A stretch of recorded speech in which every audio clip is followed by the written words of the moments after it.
মালদ্বীপে 4 জাতির টুর্নামেন্ট খেলতে গিয়ে একটা ম্যাচও জিততে পারে নাই বাংলাদেশ অলিম্পিক ফুটবল দল। যেখানে গতকালকে মালদ্বীপের বিপক্ষে তাদের বাঁচা মরার লড়াই ছিল, যেখানে এই টুর্নামেন্টে টিকে থাকতে হলে তাদেরকে গতকালকে জিততেই হইতো, সেখানে এক এক গোলে তারা ড্র করছে এবং এই ম্যাচের মধ্যে মারামারি, লাল কার্ড, কত কিছু হয়েছে। তো আমার কথা হলো, এই যে ব্যর্থতা মালদ্বীপে 4 জাতির টুর্নামেন্ট খেলতে গিয়ে, এই ব্যর্থতাটা আসলে কার?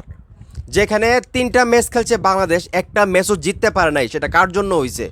এটা কি আসলে ফুটবলারদের জন্য হয়েছে, নাকি যেই কোচ মারুফুল ইসলাম নাকি ওনার নাম, উনি যে টিমটা নিয়ে গেছে সেই টিমটার দোষ?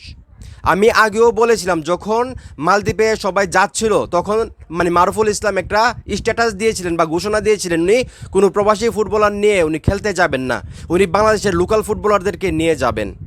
এখন উনি যে লোকাল ফুটবলারদেরকে নিয়ে মালদ্বীপে খেলতে গেলেন, উনি কি করলেন? যেখানে বাংলাদেশের চ্যাম্পিয়ন হওয়ার কথা ছিল, সেইখানে শূন্য হাতে বাংলাদেশে ফিরতেছে। 3টা ম্যাচ খেলছে এই টুর্নামেন্টে, একটা ম্যাচও জিততে পারে নাই। সেটা কি আপনারা ফুটবলারের দোষ দিবেন, নাকি মারুফুল ইসলাম, ওনার নাম সম্ভবত কোচ যিনি, ওনার দোষ দিবেন? যেখানে আমাদের এত ভালো ভালো প্রবাসী ফুটবলাররা আছে, ইব্রাহিম নওয়াজ আছে, বিতুসুক চাকমার মতো একজন ফুটবলার আছে, তাদেরকে আমরা নেই নাই। আমরা আরও অনেক ফুটবলার আছে, অ্যাডাম আব্বাসকে নিতে পারতাম। আরও অনেক ভালো ভালো ফুটবলার আছে যারা জাতীয় দলে ঢোকার জন্য চেষ্টা করতেছে, তারা পাইপলাইনে আছে, তারা খুব ভালো ফুটবলার, যারা অলরেডি পাসপোর্ট পেয়ে গেছে। তাহলে তাদেরকে কেন সুযোগ দেওয়া হচ্ছে না? কেন 3-4টা আসলে প্রবাসী ফুটবলার নিয়ে যাওয়া হলো না মালদ্বীপে? আজকে যদি বাংলাদেশের লোকাল ফুটবলারদের সঙ্গে 3 থেকে 4 জন আসলে প্রবাসী ফুটবলার থাকতো, তাহলে অবশ্যই বাংলাদেশ এই মালদ্বীপের যে 4 জাতির টুর্নামেন্ট, সেখানে চ্যাম্পিয়ন হয়ে দেশে ফিরতো। কিন্তু সেখানের মধ্যে কি হইলো, আমরা একটা ম্যাচও জিততে পারি নাই। আরও গতকালকে দেশের মান সম্মান ডুবাই আইছি, আমরা মারামারি করছি, লাল কার্ড পাইছি, আর অনেক কিছু হয়েছে। আমি একটা জিনিস চিন্তা করে পাই না, এখানে ঘটনাটা কি, যে মারুফুল ইসলাম যিনি আসলে কোচ, যাকে দায়িত্ব দেওয়া হয়েছিল এই 4 জাতির টুর্নামেন্ট, উনি কেন কোনো প্রবাসী ফুটবলার নিয়ে যায় নাই ভাই? এটার ব্যাখ্যা আপনাদের কাছে আছে? উনি কোনো ব্যাখ্যা দিতে পারবে? উনি কি ভাবছিল যে উনি আর্জেন্টিনার যেই কোচ লিওনেল স্কলানি, ওনার মতো উনি গিয়ে চমক দেখাবে? লোকাল ফুটবলারদেরকে নিয়ে উনি যাবে, তারপর আসলে উনি একদম মালদ্বীপের যে 4 জাতির টুর্নামেন্ট সেটা জিতে বাংলাদেশে বীরের বেশে আসবে, আমাদেরকে বলবে দেখো প্রবাসী ফুটবলারদের দরকার নাই, আমরা দেশি ফুটবলারদেরকে নিয়ে আমরা চ্যাম্পিয়ন হতে পারি, এরকম একটা কিছু ছিল নাকি? এই ওনার মনের ব্যাপারটা, সেটা তো আমি জানি না, আমি জাস্ট আপনাদেরকে শেয়ার করতেছি আর কি। উনি কি এরকম কিছু ভাবছিল?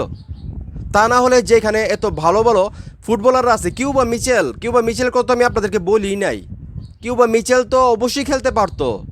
চিন্তা করে দেখেন, কিউবা মিচেল, বিদুসুক চাকমা, ইব্রাহিম নওয়াজ, আরও কত ভালো ভালো ফুটবলাররা পাইপলাইনে আছে, তাদেরকে নিয়ে যদি একটা দল গঠন করতো, মালদ্বীপে যাইতো, সেখান থেকে তো অবশ্যই 100% চ্যাম্পিয়ন হয়ে বাংলাদেশে ফিরতো।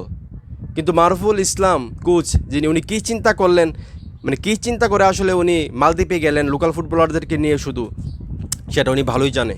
এবং আমি অবাক হয়ে যাই, বাংলাদেশের যেই বাফুফে আছে ফুটবল ফেডারেশন, তারা অ্যালাউ করলো কীভাবে যে সবগুলা লোকাল ফুটবলারকে নিয়ে মালদ্বীপে যাওয়ার জন্য?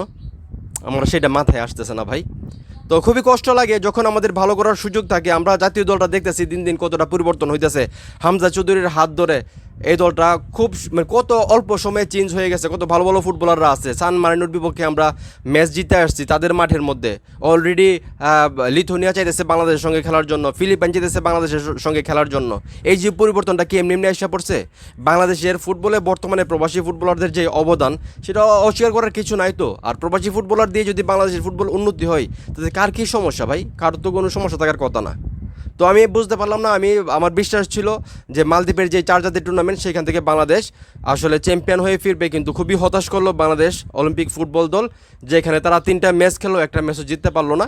আর গতকালকে কী অকারেন্স ঘটেছে সেটা আপনারা সবাই দেখছেন। তো যাই হোক, আমি আপনাদের কাছে প্রশ্ন রাখতে চাই, এই যে প্রবাসী ফুটবলারদেরকে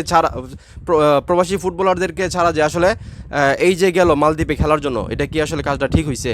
এবং মারুফুল যার কাছে দায়িত্ব ছিল, উনি কেন আসলে প্রবাসী ফুটবলারদেরকে নিয়ে যায় নাই? আপনাদের কি মনে হয় সেটা আমি আপনাদের কাছে জানতে চাইতেছি। সেটা অবশ্যই কমেন্ট করে জানাবেন। ভিডিওটা ভালো লাগলে অবশ্যই শেয়ার করবেন।